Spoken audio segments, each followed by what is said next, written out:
रोज मुलांना डब्याला काय द्यायचं बरं? तो पदार्थ पौष्टिक पण असायला पाहिजे आणि झटपट पण व्हायला पाहिजे. त्यातून मुलांना मेथीची भाजी अजिबात आवडत नाही. तेच पराठा वगैरे म्हटलं की मुलं खुश होतात. तर त्यासाठीच बनवूयात मेथीचे ठेपले. मेथी चांगली स्वच्छ धुवून घ्यायची, बारीक चिरून घ्यायची. त्याच्यामध्ये टाकायचं आहे हळद, मीठ, तिखट, ओवा, पांढरे तीळ, हिंग, आलं लसूण पेस्ट आणि दही. हे सगळं मेथीमध्ये मिक्स करून घ्यायचं. मेथीला मिठामुळे पाणी सुटतं, तर त्याच पाण्यामध्ये जेवढी मेथी असेल तेवढंच पीठ घ्यायचं किंवा जेवढं मावेल तेवढं पीठ घ्यायचं. मळतानाच त्याच्यामध्ये तेल टाकायचं आणि चांगलं पीठ मळून घ्यायचं. 10 मिनिटं पीठ झाकून ठेवायचं.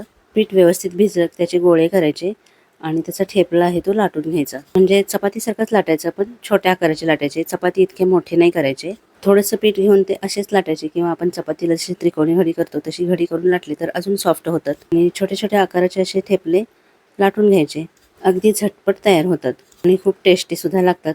तर एवढ्या आकाराचे ठेपले लाटून घ्यायचे आहेत. कुठे ट्रिपला जाताना सुद्धा घरून काही न्यायचं असेल तर हा एकदम योग्य पर्याय आहे. ठेपला चांगला भाजून घ्यायचा आहे. मोठ्या गॅसवरच भाजायचा, एकदम बारीक गॅसवर भाजायचं नाही, नाहीतर कडक होईल.